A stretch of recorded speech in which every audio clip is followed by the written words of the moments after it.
សួស្តីអ្នកទាំងអស់គ្នាយើងវិលមកជួបគ្នាម្ដងទៀតហើយនៅក្នុងរឿងតូក Show Ghoul ហើយតូកានាងក៏បានមកមើលកន្លែងសម្ងាត់របស់នាងថាវាមានប្រែប្រួលអីអត់ហើយកន្លែងសម្ងាត់មួយហ្នឹងលោកម៉ាដូក៏គាត់បានដឹងផងដែរហើយគាត់ក៏បានរៀបចំនៅផែនការរបស់គាត់ដើម្បីធ្វើការចាប់ហ៊ីណាមីនៅត្រង់ចំណុចហ្នឹងដូចគ្នាក៏ជួនអីឥឡូវហ្នឹងហ៊ីណាមីនាងក៏បានដើរចេញពីផ្ទះរបស់នាងមកហើយវាគឺជាឱកាសរបស់លោកម៉ាដូដែលបានរៀបចំអន្ទាក់ដើម្បីចាប់ទៅលើហ៊ីណាមីហើយតូកាជាមួយនឹងកាណាគីក៏បានឮសំឡេងស្រែករបស់ហ៊ីណាមីហើយអ្នកទាំងពីរក៏បានរត់សម្ដៅទៅកន្លែងមួយហ្នឹងក៏ប៉ុន្តែនៅពេលហ្នឹងកាណាគីគាត់ក៏បានឃើញទៅលើបរិសម្នាក់បានរត់សម្ដៅទៅទីហ្នឹងដូចគ្នាហើយគាត់ក៏ចុះមកស្ទាក់ផ្លូវទៅលើបរិសម្នាក់ហ្នឹងដើម្បីពន្យាពេលឲ្យតូកានាំហ៊ីណាមីទៅផ្ទះវិញព្រោះអីនៅខាងក្រៅគឺមានគ្រោះថ្នាក់មែនតើទោះបីជាពេលហ្នឹងតូកានាងចង់នាំហ៊ីណាមីទៅផ្ទះក៏ដោយក៏នាំទៅមិនតាន់ដែរដោយសារតែពេលហ្នឹងគឺលោកម៉ាដូបានមកដល់ហើយនៅពេលដែលលោកម៉ាដូជាមួយនឹងតូកាបានឃើញគ្នាគឺអត់និយាយច្រើនទេគឺបានបើកឆាកប្រយុទ្ធគ្នាហ្មងទៅកុំឲ្យខាតពេលវេលាយូរពេកហើយនៅពេលនេះតូកានាងមានប្រៀបទៅលើលោកម៉ាដូមែនតើក៏ប៉ុន្តែនៅពេលហ្នឹងលោកម៉ាដូក៏បានបញ្ចេញអាវុធពិសេសរបស់គាត់មួយមកហើយអាវុធហ្នឹងគឺជាការកណែរបស់ម្ដាយហ៊ីណាមី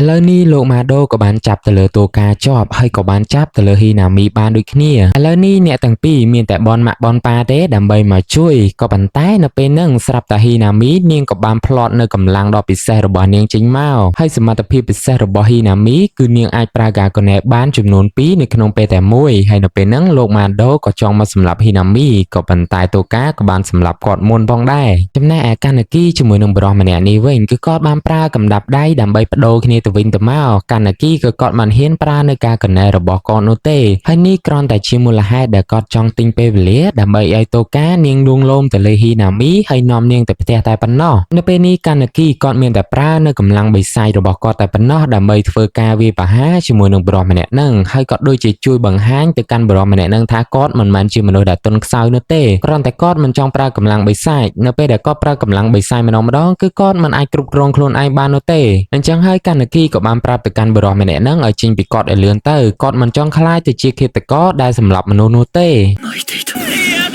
ឥឡូវហ្នឹងក៏ដោយសារតែគាត់ឃ្លានពេកសូម្បីតែរ៉ែនជីគ្នាឯងហ្នឹងក៏គាត់ចង់យកមកធ្វើអាហារដែរហើយបរិសម្នាក់មិញហ្នឹងគាត់ក៏បានដើរមកកន្លែងហ្នឹងក៏បានឃើញនៅសាកសពរបស់លោកម៉ាដូហើយបរិសម្នាក់ហ្នឹងគឺគាត់មានឈ្មោះថាអាម៉ុនហើយគាត់គឺជាដៃគូដ៏ជិតស្និទ្ធបំផុតរបស់លោកម៉ាដូគាត់ក៏បាននឹកឃើញអំពីគាត់ចូលធ្វើការដំបូងនៅក្នុងក្រុមហ៊ុនស៊ើបអង្កេតមួយហ្នឹងហើយអ្នកទាំងពីរក៏ទទួលបន្ទុកដើម្បីស៊ើបអង្កេតទៅលើមនុស្សស្រីចំណាស់ម្នាក់ដែលពួកគេសង្ស័យថានឹងគឺជាបិសាចគោលក៏ប៉ុន្តែអាម៉ុនគឺគាត់មិនជឿនោះទេក៏ប៉ុន្តែយាយចំណាស់ម្នាក់ហ្នឹងគឺពិតជាបិសាចមែនតែនហើយនៅពេលហ្នឹងអាម៉ុនគឺពិតជាតច្រកអីដោយសារតែអាវុធរបស់គាត់គឺខ្ទាស់មិនចេញនោះទេឯងភ័យមែននឹងនៅពេលបច្ចុប្បន្នណាវិញអាម៉ុនក៏បានយកកម្រងផ្កាដើម្បីយកទៅដាក់លើភ្នូររបស់លោកម៉ាដូចំណែកឯហ៊ីណាមីនេះវិញនាងក៏បានត្រឡប់មកសភាពដើមបន្ទាប់ពីនាងហ្នឹងបានខូចចិត្តអស់រយៈពេលជាច្រើនថ្ងៃហើយនៅពេលដែលហ៊ីណាមីនាងចេញទៅក្រៅម្ដងនាងតែងតែពាក់ម៉ាស់និងសក់ដើម្បីកុំឲ្យគេស្គាល់នាងយ៉ានាងធ្វើបាយកែវបណ្ណៃអស់$10យកលុយសុទ្ធអត់យកលុយក្នុងកង់ទេណាចំណែកឯកាណាគីនៅវិ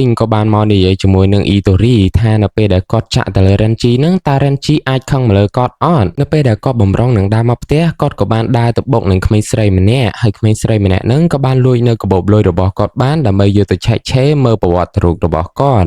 រឿងនឹងវាហាក់បីដូចជាមិនសូវស្រួលទេនេះណែសភៅសម្គាល់បិសាចអាចយកទៅមើលលេងទៅយើងកន្លែងមកមើលនៅកុមារភាពរបស់តូកាបន្តិចនាងគឺមានប្អូនប្រុសម្នាក់ដែលមានឈ្មោះថាអាយ៉ាតូឥឡូវនឹងផងដែរនាងមិនដឹងថាប្អូនប្រុសរបស់នាងទៅដល់ទីណាហើយទេដោយសារតែបាត់បង់តំណែងយ៉ាងយូរហើយនៅក្នុងគណៈពេលនេះអបិយាម៉ូរីនឹងមិនដឹងជាមានកម្រងការអីទេក៏ប៉ុន្តែហៃឌីបានឮនៅឯតំបន់ទី11នេះវិញគឺមានមនុស្សជាច្រើនអ្នកបានស្លាប់ដោយសារតែក្រុមពួកបិសាចគោលហើយនៅក្នុងការិយាល័យនៃការស៊ើបអង្កេតនឹងក៏មានបិសាចចូលទៅអុកឡុកផងដែរនៅពេលដែលម្ចាស់ហាងកាហ្វេគាត់ឃើញទស្សនវិជ្ជាបែបហ្នឹងគឺគាត់មានអារម្មណ៍ថានៅហាងកាហ្វេរបស់គាត់ដូចជាអត់សូវស្រួលទេហើយនៅពេលហ្នឹងគឺមានបាក់ពួកមួយក្រុមមកដល់ហាងកាហ្វេនឹងបាត់ហើយក៏ប៉ុន្តែអ្នកទាំងអស់ហ្នឹងគឺមកមានគោលបំណងល្អនោះទេស្រាប់តែពេលហ្នឹងគឺមានមនុស្សម្នាក់មកទាត់កញ្ចក់នឹងឡើងបែកហើយម្នាក់ហ្នឹងគឺជាអាយ៉ាតូប្អូនប្រុសរបស់តូកាហើយថែមទាំងមានយ៉ាម៉ូរីមកដល់ទីហ្នឹងដូចគ្នាអបិយ៉ាម៉ូរីហ្នឹងឲ្យតែទៅដល់ទីណាដឹងតែវាយគេនៅទីហ្នឹងហើយនៅពេលហ្នឹងកាណាគីគឺជាមនុស្សដែលរងគ្រោះជាងគេនៅក្នុងខណៈពេលនេះកាណាគីគឺត្រូវបានអបិយ៉ាម៉ូរីហ្នឹងវាយឡើងដំណំហើយសូម្បីតែតូកាក៏នាងមិនមានលទ្ធភាពនៅក្នុងការជួយទៅលើកាណាគីដូចគ្នាហើយសភាពរបស់អ្នកទាំងពីរឥឡូវហ្នឹងគឺពិតជាពិបាកមើលមែនតែនទាំងកាណាគីនិងតូក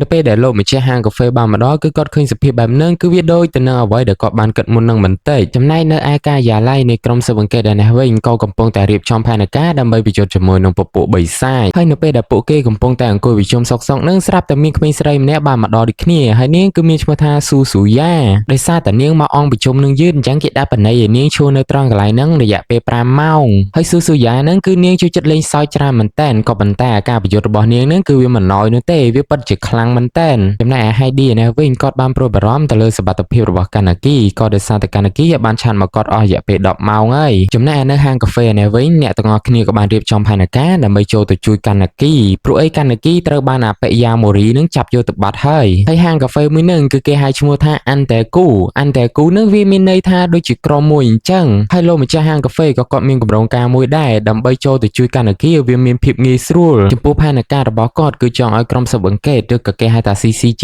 នឹងវាប្រហារគ្នាជាមួយបិសាចហើយពួកគាត់រួចច្រឡោប្រហោងដើម្បីចូលទៅជួយកាណាគីហើយនៅក្នុងប្រតិបត្តិការនឹងអាបិស៊ូគីក៏បានចូលរួមដែរហើយអាបិស៊ូគីមិនទាន់ស្លាប់នោះទេដោយសារតែប្រតិបត្តិការនឹងត្រូវការកម្លាំងមនុស្សច្រើនទើបគាត់ហៅអាបិស៊ូគីនឹងឲ្យចូលរួមនៅក្នុងប្រតិបត្តិការនឹងដែរចំណែកឯកាណាគីនេះវិញអាបិយាម៉ូរីនឹងបានធ្វើទរណកម្មទៅលើគាត់នឹងឡើងចិត្តស្គូតហើយក្រុមស៊ើបអង្កេតក៏បានអនុវត្តនៅផែនការរបស់គាត់ដោយប្រយុទ្ធជាមួយនឹងពពួកបិសាចនៅក្នុងតំបន់ទី11ចំណែកឯក្រុមអាន់តេគូក៏បានរៀបចំរួចរាល់ដើម្បីចូលទៅជួយសង្គ្រោះកាណាគីហើយលោកអូតាក៏បានចូលរួមនៅក្នុងប្រតិបត្តិការនៅក្នុងការជួយសង្គ្រោះកាណាគីផងដែរ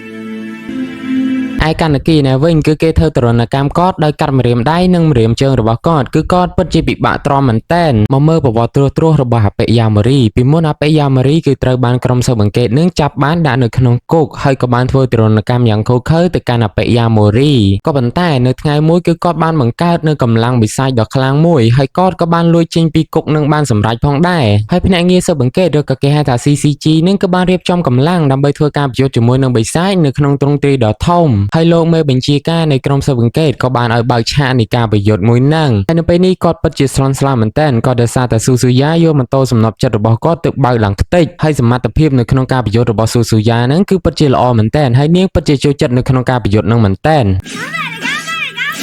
ចំណែកឯអាម៉ុននេះវិញក៏បានជួបទៅនឹងបិសាចខ្លាំងៗចំនួន2ក្បាលហើយបិសាចខ្លាំងៗទាំងពីរនាក់ហ្នឹងគឺជាដៃគូដៃកង់ដ៏ស្មោះស្ម័គ្រនឹងគ្នាហើយនៅពេលហ្នឹងលោកអាម៉ុនក៏បាននឹកឃើញទៅដល់សម្ដីរបស់លោកដូម៉ាដែលបានជួយបរៀនគាត់កន្លងមកហើយអាម៉ុនក៏បាននឹករលឹកទៅលើលោកម៉ាដូក៏ដោយសារតែលោកម៉ាដូអត់នៅជួយវាយបិសាចជាមួយនឹងគាត់ទៀតទេសុកចិត្តទៅចោលគាត់អីណាចំណែកលោកមេបញ្ជាការនៃក្រុមស៊ើបអង្កេតក៏បានបញ្ជាឲ្យក្រុមមួយផ្នែកធំឡើងទៅលើដំបូលហើយក្រុមហ្នឹងក៏បានឡើងមកដល់លើដំបូលជួបទៅនឹងបិសាចដ៏ខ្លាំងមួយ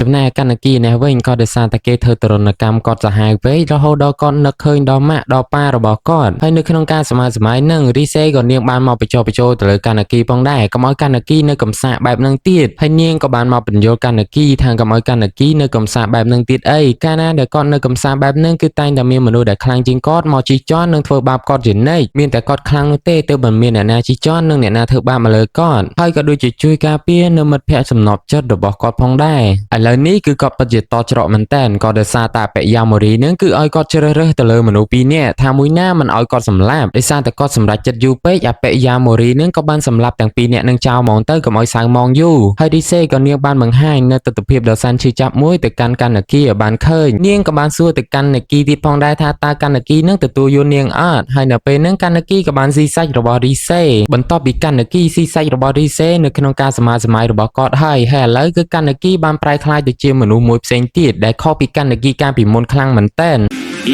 ហើយសមត្ថភាពនៅក្នុងការប្រយុទ្ធរបស់កាណាគីឥឡូវគឺវាពិតជាលឿនហើយការគ្រប់គ្រងរបស់ Gargoyle របស់គាត់ក៏កាន់តែល្អផងដែរហើយកាណាគីក៏បានផ្ដួលនៅគីឡូដែលខ្លាំងជាងគាត់ដូចជាយ៉ាម៉ូរីនឹងត្រឹមតែមកប្រព្រឹត្តផ្នែកតែប៉ុណ្ណោះហើយរឿងរបស់យើងក៏សុំ slash ត្រឹមតែប៉ុណ្នេះបើសិនបើអ្នកនរគ្នាណាដែលគាត់ទៅមកថ្មីទេកុំភ្លេច subscribe និងចុចមេដៃខ្ញុំម្នាក់មួយផងជួបខ្ញុំនៅវីដេអូក្រោយបាយបាយ